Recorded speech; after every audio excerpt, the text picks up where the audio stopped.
if you're the brand owner, it's not about you. It's about your customers. So you really need to take stock of, I'm doing this for someone else.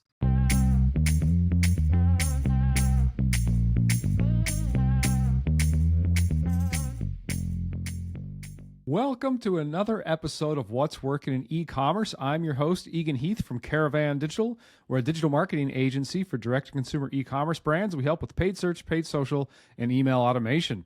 Today we have a very special episode with Mike Wenzel from our team. Mike's an experienced graphic designer. He's also interested in branding, UX, and CRO. Mike, it's good to have you on What's Working in E-commerce for the first time. Thanks for joining me. Thank you. It's great to be here. Right on. Mike, why is branding and design so important for an e-commerce brand? Branding is so important because you want to connect with your audience. You want to have, lifetime value is a huge thing for people, and especially for e-commerce, you want people to keep coming back, keep buying your product. And if you really cultivate that brand and you really connect with your audience and their values, they're much more likely to come back to you because say your price goes up versus another company, if it's like Nike or Adidas or something along those lines, people who really have an affiliate with Nike will always go with Nike over Adidas, no matter what the offer is. And I think that's something that's huge for companies, is to really cultivate that audience. That audience is huge. I heard something recently. I think Warren Buffett said, he talks about moats for a business. When he invests in a business, he wants to know they have a moat around them. There's something defensible that someone else can't just compete away or replace. Yep. And he says, to some degree, brand and goodwill is your measure of how much can you raise your prices tomorrow without people leaving you. So I think that's well put. Yeah, you've talked about, you're a graphic designer. You've been doing that for, I think, 8 years plus. What's the difference between graphic design and branding? So graphic design is typically just the visuals. So, you got your color palette, your logo, your package design, things like that. But branding is it's that, and that's a piece of it, but it's also the brand values, the voice of the brand, the foundations of the brand. Like, your brand is not just a logo. If you go to, I'm going to bring up Nike again here. Obviously, we get the Nike swoosh and whatnot, and that's the face of the company, kind of. When people see that, they see, okay, that's the brand, but it's not the brand itself. You have the values of the brand. You have, who the brand works with. Say the brand were to work with someone that maybe doesn't align with certain people's values. Those people are much less likely to buy from that brand. And that's a really big thing, is it's all of these other moving pieces beyond just the visuals. It's the affiliation. It's the loyalty. I have a book on my shelf here. It's called Brand. It Ain't the Logo. It's what people think of you. And I think that agrees with what you said. So that's great. You come in as a designer, or you come in as, brand specialist. It's not about you. It's about this other brand. It's about their customers. And even to an extent, if you're the brand owner, it's not about you. It's about your customers. So you really need to take stock of, I'm doing this for someone else.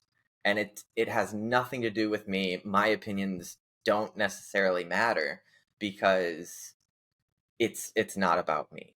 Yeah, we've been through that process in terms of working with a designer before I met you, Mike, on the Caravan Digital design. And it was quite interesting, where it was sort of like they're presenting things. Obviously, it's their creative work. We know it's kind of uncomfortable to critique someone's work, but also this is going to be representing our company to the world. And so we need to be okay with that, and we need to manage that. So that's very interesting that you say that. Do you have some example brands you want to pull up and talk us through, what you think they do really well? Yeah, I think Nike has an amazing brand overall. You have, obviously this is their website. It's focused mostly on, sales, but the brand itself, their slogan, just do it. That is across everything. You even see up in here, it says Nike, just do it, Nike.com. So that's even before anything that they do, because Nike, just do it is something that they that the audience really knows, and it's something that they latch onto because it's about being active, it's about just doing that thing, and that's the type of audience that Nike cultivates, is this kind of go-getter, a lot of the time athlete, but this specific type of person, and they really show that across all of their marketing. Yeah. For those who are listening on the audio podcast, Mike is on the Nike website. He's referring to the SEO title that's up in the browser tab. So they've got their tagline right up there. We're seeing some sneakers, but we're also seeing some lifestyle shots. And what I'm inferring from what you're saying and what you're showing, Mike, is there's an aspirational part of this of not just who am I, but what do I want my life to be like? How do I want to be represented? Yeah. And even going back to, if we're looking at this, $135 shoe, and I know, Air Jordans, some of the older ones will go for like 500, multiple thousands of dollars. And people buy these shoes because they're affiliated with the brand. Like, they love this brand so much that obviously you can go to Target, you can go wherever, get a $30 pair of shoes. And some people do. But for the people who are really involved with this brand, they will purchase these things at these huge prices, like Balenciaga, Gucci, all of these brands. The name means something, and that's because they've cultivated this brand around it. Something I want to interject with is, my wife is really into, high-end purse design and things like that. And when we'll be traveling internationally, we're just in Bangkok, Thailand, there'll be these markets that have knockoffs, and it really like hurts her soul because those are knockoff bags. Those aren't really any of those brands. But it's also, it captures something because those street merchants knocking off the famous brands, they're trying to take advantage of that difference between what it costs to make the product and sort of the brand mystique that you're talking about. So it's sort of interesting. Yep. Yeah. And I like a lot of brands nowadays because especially a lot of clothing brands recently, they will tell you exactly how, what's in the product, where they sourced it from, how much certain things cost to make, how much, I'll actually show you a brand. I got to bring it up here. That's pretty interesting. You're saying some will even go into their costs, like their cost of goods sold or their hard costs or something like that. They're sharing that with customers. That certainly is a brave new world that was never part of retail previously. Right. And that's a big thing lately, is the world and climate change and all of these different things. It's become much more prevalent. And I think, the audience is getting much more, critical of brands and saying, hey, we want to know where these things come from. We want to know that, you're not just hiking up this price tag because you need the profit or something like that. So this is askit.com, which, you look at some of this, and this is these are very, expensive. This is a $50 t-shirt. And I know a lot of people will think, oh, why would I spend $50 on a t-shirt? And they show you here, full transparency. And the site's a little slow. Wow. Yeah. So landed cost of making the garment.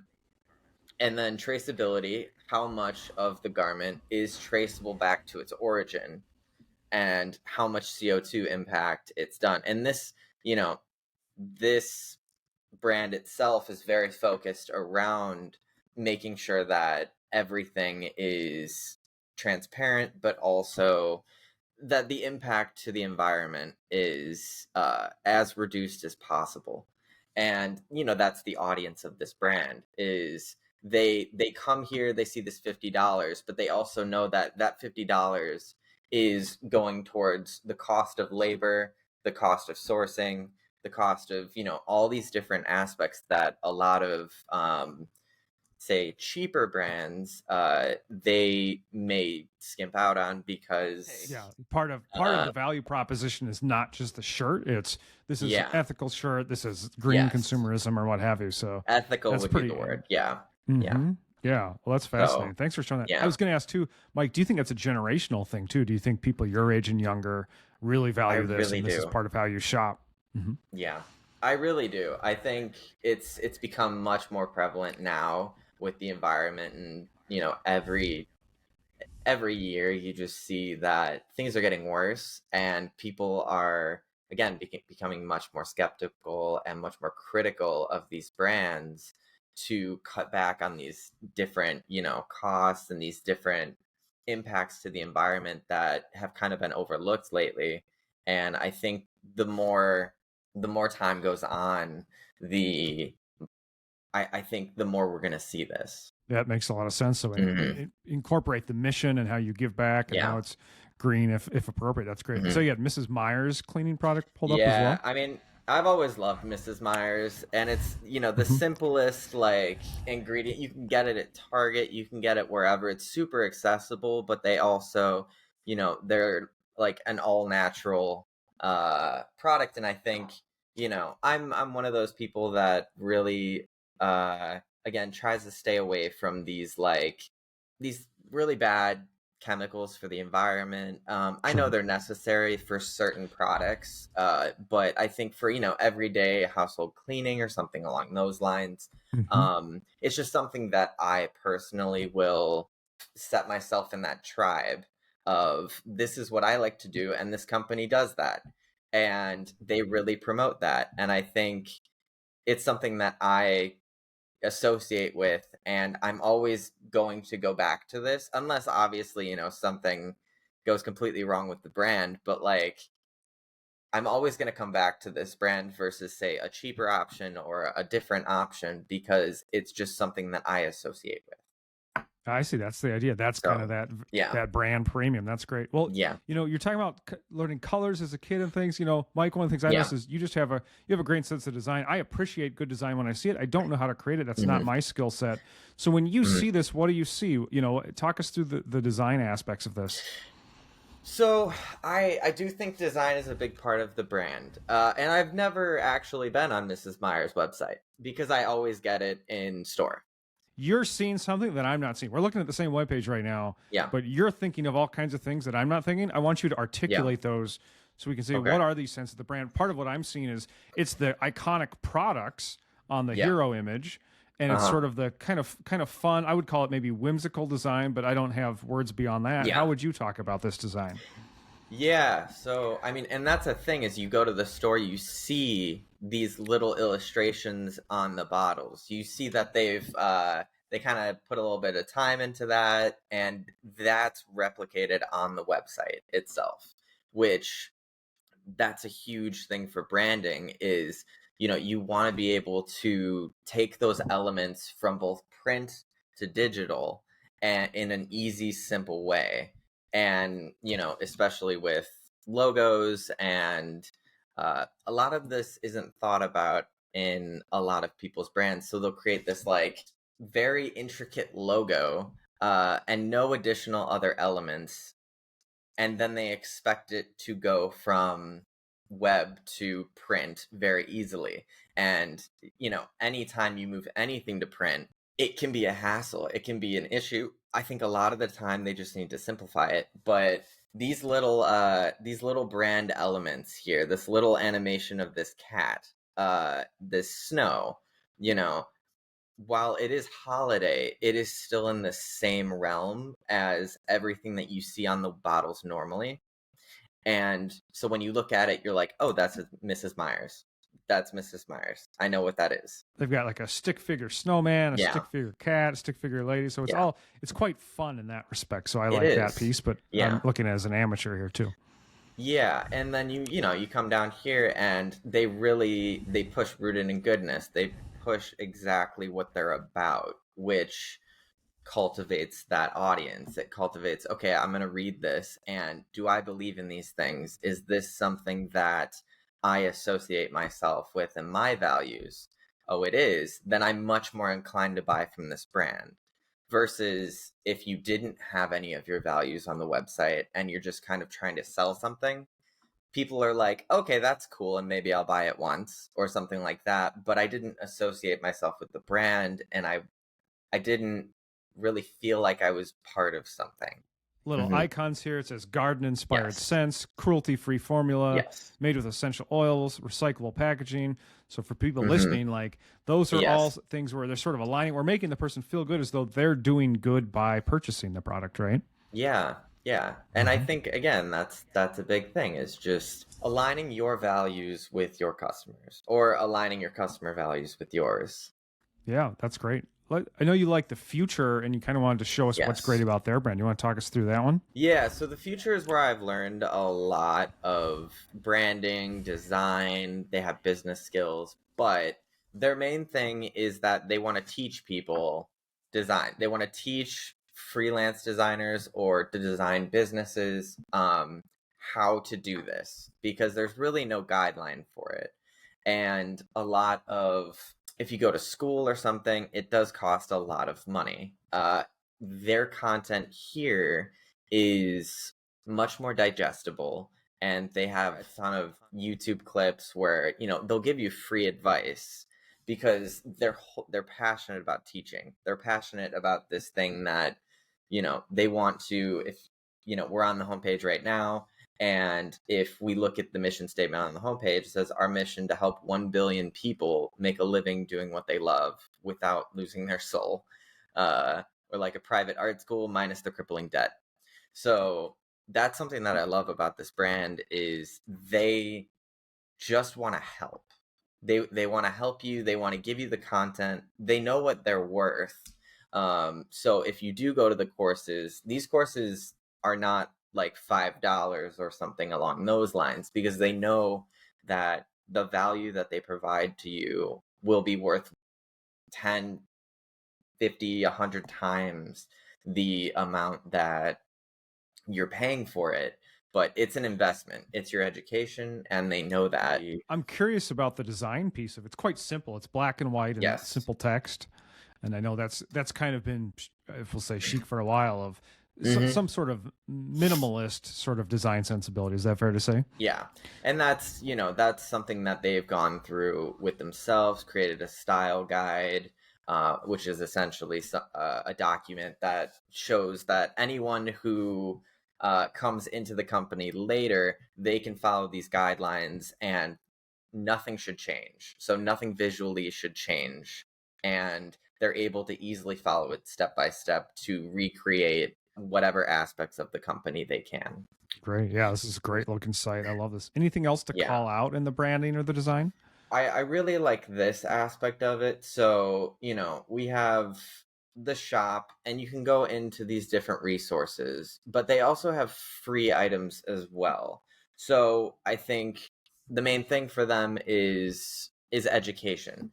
So they don't want to have everything behind a paywall. One thing that strikes me as we were looking at the Mrs. Myers is I think I was kind of asking you for, how are you thinking about the design? And you were saying, no, here's what I think about the branding. So even in this conversation, it's more and more clear to me which is which. So that this has been helpful. Yeah, and that's the difference. Is design is very important. It really is. It helps people find things very easily. It helps you get to your whatever conversion you want. It helps them find it a lot easier. It can be flashy. It can help build out your brand. But the brand itself, and what the brand is, the values of the brand, these different connecting points, that matters so much more than just, is this blue or red, or what is the font for this, or what does the logo look like. it's the culmination of all of that that is what connects with your customer. So the colors, the logo, the typography, the design, those are all giving us feelings, and those are important. That's a part of it, but the values, what they're about, how they provide you value, that's all a piece of this as well. Yes. Yeah. And I think, the colors, the visual part of the branding is what kind of hooks people immediately to learn a little bit more. And then the wording and the values are what hook people for a lifetime. That's great. But I think this is a good place to leave it for e-commerce branding and design. Mike Wenzel, thanks so much for coming on and sharing what's working in e-commerce. Thanks for having me. Right on. And for anybody who wants to potentially work with us, Mike could be working with you on your design and even your account. So feel free to reach out at caravandigital.com. All right.